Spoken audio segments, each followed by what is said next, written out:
A new Australian film is releasing in Australian cinemas on December 12th, a film called Under Streetlights.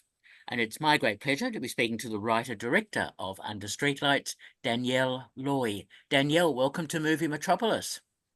Thank you very much for having me. Pleasure. Now, this is such an interesting story about two young people who love music and want to create something that will assist them in their own futures and lives. What was the inspiration behind the film?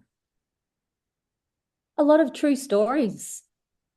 There are stories in Central Australia of people being united by music and people expressing themselves through music. It's an incredibly vibrant, creative community, and in a very remote place. So really the motivation was to provide a platform for these people to tell their stories, and with music being, at the core of the storytelling, because it's a universal language. And, we're a cultural crossroads in Alice Springs. We've got people from all over the world there, and we're all in each other's face. There's one postcode in Central Australia, 0870. Well, there's two because there's one for the post office, but we all live in the same little neck of the woods. There's no avoidance. So we're all interacting, but we're not necessarily always understanding each other. So I wanted to create this platform where people could come together and get to know each other, because this is what breaks down barriers of fear and misunderstanding, and have this universal conduit of music assisting them. Okay, really interesting to hear that. What were the challenges in writing a screenplay so that you're able to direct the film? Well, the screenplay was a very interesting process in itself. I had an original idea whirling around in my head from different true stories that merged obviously into a work of fiction, because they were different stories coming together. They weren't all happening at once, but very much inspired by true stories. But it became just a blueprint, because as people became involved in the story and their real lives resonated so much with the on-screen characters, they wanted to share more and more of their real life stories into the script. So we ended up really throwing the script out at a certain point, and it just became this organic process where the safer and stronger people felt to bring their whole selves into this process, the more they wanted their real life character to be reflected in the story. So the story evolved and became deeper and more layered and more reflective of the real characters. So the script wasn't really a great challenge. It was in the beginning, because I had quite ambitious aspirations in terms of what it would require budget-wise. It was a much bigger cast. But when the real people, interestingly, got involved and the script became so much more authentic and simplified, complicated in the same sense of the issues that the story addresses, but simplified in terms of cast and locations and the authenticity of it all. We didn't need to create or dress anything up because it was so real. It just took its own life, and I let go, really. Okay, again, interesting to hear that. So, I gather, was it easy to shoot? Because in terms of getting production behind you, and I assume it wouldn't have been a big budget. How did it all work? No, it was a very, very small budget, and Yeah. we didn't actually have a budget at the time that, I locked it all into place. It was one of these acts of faith, where I'm having a conversation down at the local family club in Alice Springs with a fellow filmmaker, a good friend of mine, and I had been sent the song that inspired the film's title by this incredible young man who'd been a participant in workshops. Because the backstory to this is that I ran workshops. I didn't run them myself. I brought mentors in that were experienced in different fields of music and filmmaking, and to offer workshops to aspiring creatives in film and music in Alice Springs, with this idea in my head that I wanted to create this platform for the storytelling and the stories to be told by local people. So I thought, well, if I'm going to do that, then people need some training in this area before we step in, to the deep end and make the film. So one of the participants in the music side of those workshops was Jacob Harvey, who ended up playing the main role in the film. He gave me, after he participated in the workshops, a song that he'd been working on, and it very much inspired the title of the film, but also a lot of the content. A lot of the film revolves around his personal real life story. So back to what was your actual question then? Because I've gone off on a tangent. So Oh, I make sure that I answer the question. no, no, you're doing well. No, it's about production, about getting support to make the film, the Yeah. cinematography, everything that Yeah. is a part of the film. Yeah. So really, I was really inspired to get this film moving because of that song that he'd sent me. The song has absolutely incredible lyrics. It's poetry more than it is a song. If you strip the actual song away and take it back to the words, it's he's a poet, and he's a storyteller, and he's an incredible character in real life. And I'd seen him creatively, and I thought, you are the main character of this film. So I rewrote the blueprint for the script around really the song, and the fact that I knew the song was inspired from his real life and his childhood growing up in Central Australia and in Melbourne. And so I gave it to my friend, and he said, look, it's a great script and it's a great story. Just do it. And so without really knowing how I was going to do it, I started locking in dates and people.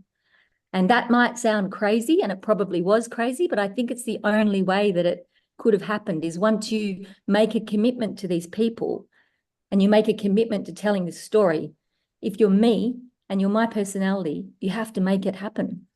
I can't let people down. And so that crazy leap of faith was what then put everything into action. I then scrambled around and, tried to find supporters. And after much begging, pleading, convincing, and many different tactics, we then secured enough funding to pay everybody a basic wage to shoot the film. Uh-huh. How interesting and Yep. well done on that. So, casting Jacob and Madison and the other cast members, how easy was that to do, and how comfortable were they to be in front of the camera? It was very easy for me to do. We had quite a few people that had come through workshops and had expressed interest in being involved. The workshops were there on the premise that this is the big goal, is that we want to have 100% local cast and crew trained up to be able to make a film that tells an authentic story full of hope about a very misunderstood region. And so people were, they were motivated by that intention to be involved in the first place. So we had quite a few people putting their hands up because, as I said, it's a very creative region. There are actually a lot of incredibly talented people there in Central Australia. So we had enough people turning up. And as far as the choice as to who was involved, it was blaringly obvious, really. Jacob was just, he chose me, in a sense. He chose the story. The story didn't choose him. He just, it's one of these beautiful organic processes where he was a participant in a workshop, then without even connecting that with what he then did, he sent me his song, which he hadn't developed in one of the workshops, just independently in his bedroom, in his home studio. He developed this song, wanting me to direct a music video, quite unrelated. But, what it did for me was it set me on this course of 3 days of not sleeping and completely immersing into writing this script that came from somewhere. and definitely not me. It came through me. And then, and then I said to him, I've written this script, and it's really, inspired by your life that you've bravely shared in this song. And he was blown away, and I was blown away, really. It wasn't, nothing was by design. It was like these things happen. So he was just a very obvious and organic evolution into this story. I certainly didn't plan on it, but I couldn't have anyone else play the role when it was his story. So it was just an obvious choice, and the choice had to be his. I asked him to play the role. I didn't ask him to audition for the role, and I had actually never seen him perform, and that didn't matter. I'd seen him perform musically, but not acting wise, and that didn't matter for me because the way I direct is that I don't want people to act. I feel that when people begin to act, that's when we lose the story. I want people to be themselves. I want people to bring themselves into a moment and tap into whatever it is in their real lives in that moment, because words are just words. It's what you feel that is so important in a story. And so lots of people speak words, but something else is going on inside. So as long as that person was in that moment that connected them to that story, that was when I knew that things were working. And so with Jacob, it didn't matter that I hadn't auditioned him. It's just that I knew he could play the role because he was being himself, and I wanted him to be himself. So, and as far as Madison was concerned, there was quite a few that auditioned. I actually ran an audition for the role of Ella, and there were some that had been through workshops that had expressed interest and auditioned. And then Madison came through the doors with her sister Michaela, thinking that she was auditioning for a backing role, singing in a film. She had no idea it was actually for the lead role in the film. So these beautiful inside and out twins walked through my door that I'd never met before. They hadn't been part of the workshops. And, they sang me this song that they'd written for the audition. And I was deeply moved by the song, and the songs ended up being a part of our film. And that decision became more difficult than the rest, only because there were two of them. And so I thought, do I need to rewrite to include both of these beautiful people? And of course, I couldn't do that because it would change the whole story. So I had to make that difficult decision. But at the same time as it being difficult, because I didn't want to hurt anybody's feelings, it was very obvious to me from the moment that I met them who would be in the film if there was only one choice. And it's because the chemistry between Madison and Jacob, I just knew would be so powerful. They are both extremely beautiful people, and there is something about the innocence of Madison as a person in real life. I have met very few people that are as pure-hearted as Madison Hull. What you see on the screen is what you get in real life. She's just a very beautifully intentioned person. Great to hear all that. That's what a process. And tell me about location shooting in Alice Springs. I mean, Alice Springs comes up really well in the film. It looks great, and finding the right locations and the right streetlight must have been a challenge for you. I think that's the beauty of us being 100% local. We know our place. And we were telling real stories. So we were just going to the places where those stories really happened and shooting there. And it's a great question about location, because I had worked on the back end of quite a few films. I'd fallen into filmmaking. So the backstory, beyond this is that I was a lawyer for Aboriginal legal aid in Alice Springs. And I got into community legal education within that role, and began making educational films, really, about trying to make the complicated legal terms translatable, because there's just literally no translation for a lot of legal terms into local languages. And what a lot of people don't know in Australia is that a lot of people speak Indigenous languages in Central Australia, and there are several. There is not just one, and that's their native language.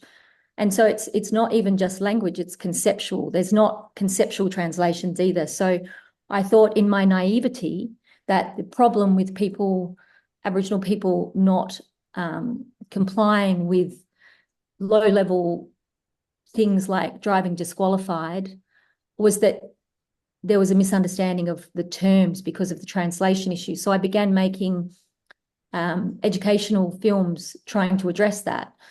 I mean, that's not really the issue at all, and that's a big learning curve and for a separate conversation, but it certainly came from a place of naivety in me. But we'll leave that aside. But what it did do was it introduced me to a group of elders who wanted me to make a documentary film. And I ended up making a documentary film about Aboriginal law, and that's how I fell into filmmaking. So in the process of that film won an award. Margaret Pomerantz gave it an award.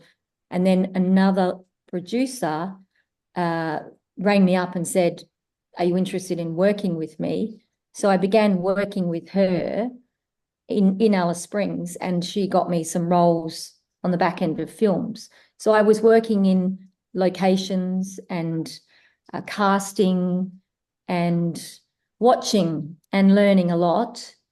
And one of the things that I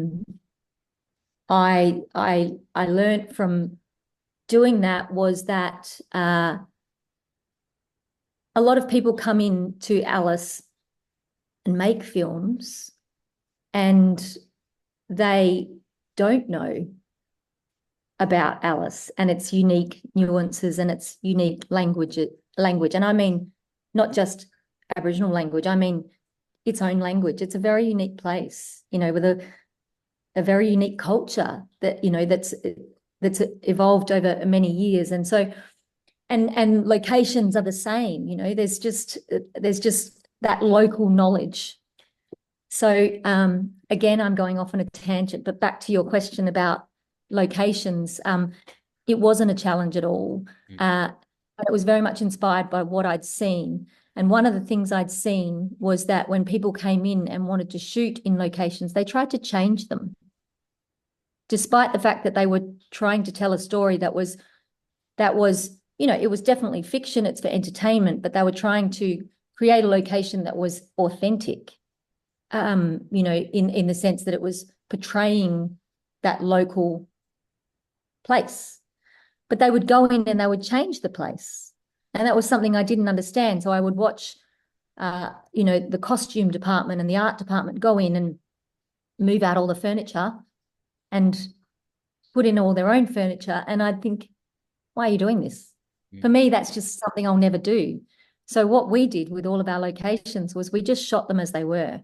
We went into people's houses, we went into the Aboriginal community that we shot at, and we had the conversation, how do you feel about us just showing this as it is? Because we wanted to not lie about where we were shooting or change where we were shooting, because we were shooting there. So every location that you see, we didn't dress it, we didn't change it, we just shot it as it was. Yep. If the people were happy for us to do that. Sure. And the locations, the outdoor locations, were because they were places that these real life stories had occurred in. Okay. So we just shot where it occurred. Excellent stuff. Authenticity. That's really really interesting to hear that. And it's great to see that the film is getting a release December 12th, and having it out there and in cinemas and so on is excellent opportunity for people to see the film. Absolutely. And it's also, someone asked me recently, why didn't you just go straight to streaming services? Because, cinema's tough. And especially for an independent film, when you don't have a big budget for marketing. But, my response to that is that it's only when people get in the room together that this film is fully achieving its intention and its purpose. This is a story about bringing people together. This is a story about people finding their common ground. This is a story about people realizing that their difference can define them. They can be proud of their identity, and they don't need to be divided by it. They don't need to fear each other just because we're different. And I think in a world where we're being polarized on that basis at the moment a lot, you know, we're being pitched against each other in so many respects, both online and in politics and in, you know, many arenas.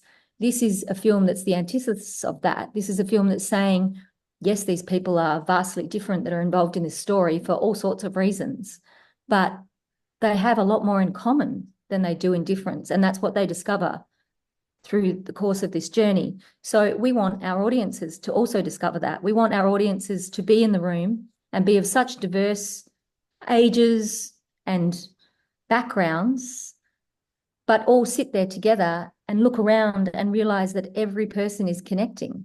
They're not empathizing, they're not sympathizing, they're connecting personally. And that is very unifying to realize. And you have to really be in that room together to get that fully. And we've seen that. So we've seen the difference in reactions between someone just watching the film on a little screen in their bedroom and then someone being in that room together. And then that goes a deeper layer again when there's a Q&A afterwards and people get to interact with the people involved and realize, oh my goodness, these people are the same in real life as they are up on the screen. And oh my goodness, these 9 people that are sitting there up there are unified themselves, despite the fact that they're of this incredible age of ranges and backgrounds. They are a living picture of unity because we're a family. We've been through this long journey together and we've really got to know each other. And everyone's intentions are to share their stories and share our story of unity. So people can feel that in that room as well, in us. And if we can do it, anyone can do it. And I think that's what people walk away feeling, this sense of hope that, wow, in a world that's pretty unnerving and uncertain at the moment, here's a story that reinvokes a sense of hope for a future that is more united than divided, regardless of the reason. That is so well expressed, Danielle. That's excellent to hear that. Great to talk to you. Just a quick final question. Are you working on another film at the moment? No, I am completely immersed in this one. Right. You know, because it's so much more than a film, and my intention for doing this was so much more than creating a film. It was really creating a conversation at a time that I just really think the world, you know, needs to have this conversation, and the power of the people is huge in this conversation.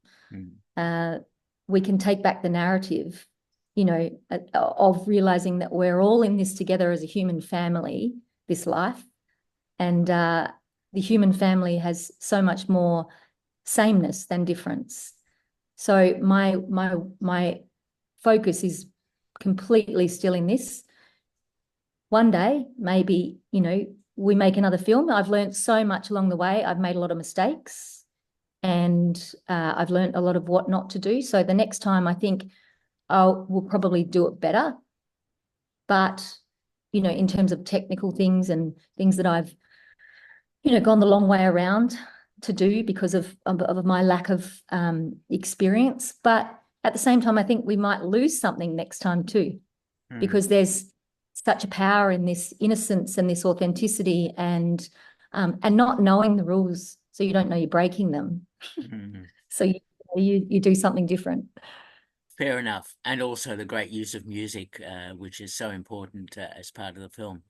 Look, congratulations. We've been speaking to Danielle Loy, who is the writer-director of Under Streetlights, releasing in Australian cinemas on December 12th. Danielle, thank you so much for talking with me. Thank you so much for asking such great questions. All the best. Thanks. Have a great day. You too. Bye-bye. Bye.